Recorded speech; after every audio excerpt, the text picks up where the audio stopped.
अधिवेशन चालू आहे। हिवाळी अधिवेशनाचा आज 6वा दिवस आहे आणि हिवाळी अधिवेशनाच्या 6व्या दिवसामध्ये आज बऱ्याच चर्चा होतील, परंतु काल 5 डिसेंबर 2025 ला हिवाळी अधिवेशनामध्ये माननीय संजय राऊत यांनी EPS 95 पेन्शन धारकांसंदर्भात जो पेन्शन वाढीचा मुद्दा आहे त्याबद्दल काही मुद्दे सरकारसमोर मांडले। ते मुद्दे नेमके कोणते आहेत? सरकारसमोर माननीय संजय राऊत यांनी EPS 95 पेन्शन धारकांची बाजू घेऊन काय नेमके मुद्दे मांडले तेच आपण आजच्या व्हिडिओमधून पाहणार आहे आणि या संदर्भात सरकारने काय उत्तर दिलं हे सुद्धा आपण आजच्या व्हिडिओमधून पाहणार आहोत। त्यामुळे व्हिडिओ स्किप न करता शेवटपर्यंत पाहायचं। चॅनलवर पहिल्यांदा असेल तर अशाच महत्त्वपूर्ण आणि गव्हर्नमेंटच्या नवीन अपडेटसाठी चॅनल सबस्क्राइब करा। त्याचबरोबर शेजारील बेल आयकॉन सुद्धा ऑन करून ठेवा, म्हणजे असेच महत्त्वपूर्ण अपडेट तुमच्यापर्यंत रेग्युलर पोहोचत राहतील। तर नमस्कार, मी पूनम आणि तुम्ही पाहत आहात पुन्हा एक नवीन अपडेट। EPS 95 पेन्शन धारकांचा पेन्शन वाढी संदर्भातील मुद्दा बराच सरकारपर्यंत पोहोचलेला दिसतो, कारण आतापर्यंत संसदेत बऱ्याच वेळा मागच्या वर्षी सुद्धा हिवाळी अधिवेशन झालं, परंतु EPS 95 पेन्शन धारकांचा जो मुद्दा आहे तो मुद्दा संसदेत घेण्यात आलेला नव्हता। परंतु यावेळी तुम्ही पाहिलं तर बरेच आंदोलन झालेले आहेत, बरेच EPFOच्या ऑफिसवरती मोर्चे सुद्धा पेन्शन धारकांनी म्हणजेच EPS 95 पेन्शन धारकांनी काढलेले आहेत। त्यामध्ये प्रतिनिधी माननीय कमांडर, राष्ट्रीय अध्यक्ष अशोक राऊत, वीरेंद्र सिंग असतील, महासचिव असतील पेन्शन धारकांचे, ते सर्वांनी तुम्हाला माहित आहे 3 आणि 4 तारखेला जंतर मंतरला एक मोठं आंदोलन होणार होतं, परंतु सरकारने काही कारणे सांगून हे आंदोलन कॅन्सल केलं आणि त्यानंतर मात्र 5 ते 6 दिवसाचा वेळ खाऊन नंतर 11 डिसेंबरला माननीय कमांडर अशोक राऊत, वीरेंद्र सिंग आणि 3 ते 4 जण नवी दिल्लीमध्ये पोहोचलेले आहेत। त्यांनी बऱ्याच मंत्र्यांच्या भेट घेतल्या, श्रम मंत्र्यांची सुद्धा भेट घेतली,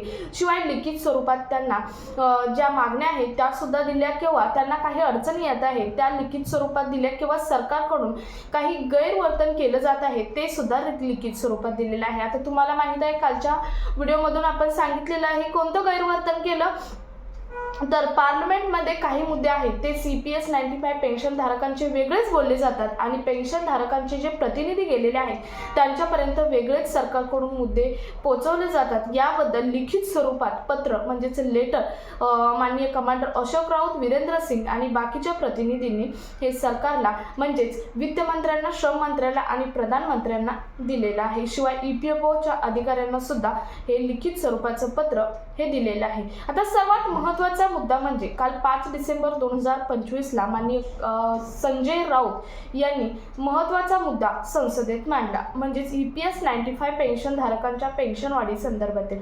त्यांनी असं म्हटलं आहे की EPS 95 पेन्शन धारक आहेत यांचा लढा जवळजवळ 2013 पासून चालू आहे, परंतु त्यांना कोणत्याही प्रकारचा यामध्ये न्याय दिला जात नाही। एकतर 70 वर्षाच्या वरील जे पेन्शन धारक आहेत किंवा ज्येष्ठ नागरिक आहेत त्या ज्येष्ठ नागरिकांना कोणत्याही प्रकारचे वाहतुकीची सुविधा मोफत दिली जात नाही। सरकारकडून सांगितलं जातं, परंतु प्रत्यक्षात पाहिलं तर वाहतुकीची सुविधा सुद्धा मोफत दिली जात नाही। शिवाय त्यांचा मेडिकलचा खर्च आहे तो सुद्धा मोफत केला जात नाही। सरकारने आयुष्यमान कार्ड मार्फत मोफत जो खर्च आहे तो केला जातो असं सांगितलं आहे, परंतु प्रत्यक्षात पाहिलं तर त्यांना हॉस्पिटलला गेल्यावर हा खर्च आहे तो मोफत मिळत नाही। शिवाय बरेच कागदपत्रे मागितली जातात, कागदपत्रे मागून सुद्धा त्यांना त्यावेळी मोफत खर्च मिळत नाही। शिवाय हवाई वाहतुकीमध्ये म्हणजेच विमानाने जर ट्रॅव्हल करायचं असेल तर 50% सूट असं सरकारकडून सांगितलेलं आहे, परंतु ती सुद्धा सूट सरकारकडून दिली जात नाही असं सुद्धा संजय राऊत यांनी सांगितलं। आणि म्हणूनच सरकारने ज्येष्ठ नागरिक आहेत, जे ज्येष्ठ नागरिक पेन्शनधारक आहेत, EPS 95 पेन्शनधारक आहेत यांची एकतर पेन्शन वाढवावीच, शिवाय त्यांना मेडिकल कन्सेशन म्हणजेच त्यांचं जे औषध उपचाराचा खर्च असेल किंवा मेडिकल त्यांची बाजू पूर्णपणे मोफत करावी असं संजय राऊत यांनी सांगितलं। शिवाय त्यांची जी पेन्शन आहे ती पेन्शन सुद्धा वाढवावी, शिवाय त्यांच्या पेन्शनमध्ये फॅमिली इन्क्लूड करावी। म्हणजे आतापर्यंत नियम असा आहे की EPS 95 जो पेन्शनधारक आहे तो पेन्शनधारक एकदा देवाघरी गेला की त्याच्या पेन्शनचा मागे कुठेही संबंध उरत नाही असं सरकारने नियम लावलेला आहे, परंतु हा नियम कॅन्सल करून सरकारने त्यांची फॅमिली त्यामध्ये इन्क्लूड करावी असं सुद्धा संजय राऊत यांनी सरकारकडे मागणी केलेली आहे।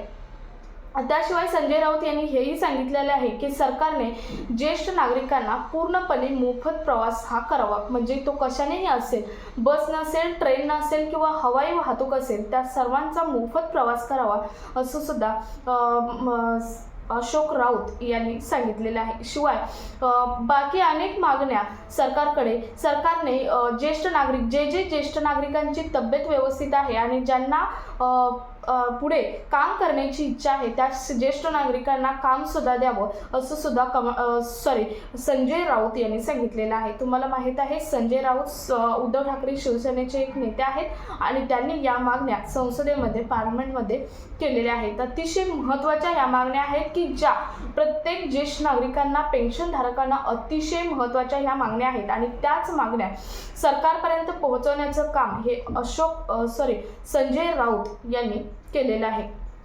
तुम्हाला माहीत आहे हेच मुद्दे घेऊन माननीय कमांडर अशोक राऊत असतील, वीरेंद्र सिंग असतील, बाकीचे प्रतिनिधी असतील, हे सर्व हेच मुद्दे घेऊन दिल्लीमध्ये पोहोचलेले आहेत, परंतु त्यांना कोणत्याही प्रकारचा न्याय हा दिला जात नाही. त्यांनी जेव्हा परवा लिखित स्वरूपात लेटर दिलं होतं तेव्हा त्यांना आन्सर देण्यात आलं सरकारकडून की व्हॅल्युएशन चालू आहे. व्हॅल्युएशन म्हणजे काय, तर जे EPS 95 पेन्शनधारक आहेत त्यांचं व्हॅल्युएशन चालू आहे, म्हणजेच त्यांचा डेटा कलेक्ट करणं चालू आहे. किती फंड ॲड झाला किंवा किती गेला, किती जणांना पेन्शन आतापर्यंत दिली, या संदर्भात जो डेटा आहे तो डेटा कलेक्ट करणं चालू आहे असं सरकारकडून हुलकावणी देण्यात आलेली आहे माननीय कमांडर अशोक राऊत आणि वीरेंद्र सिंग बाकीचे जे प्रतिनिधी आहेत त्यांना.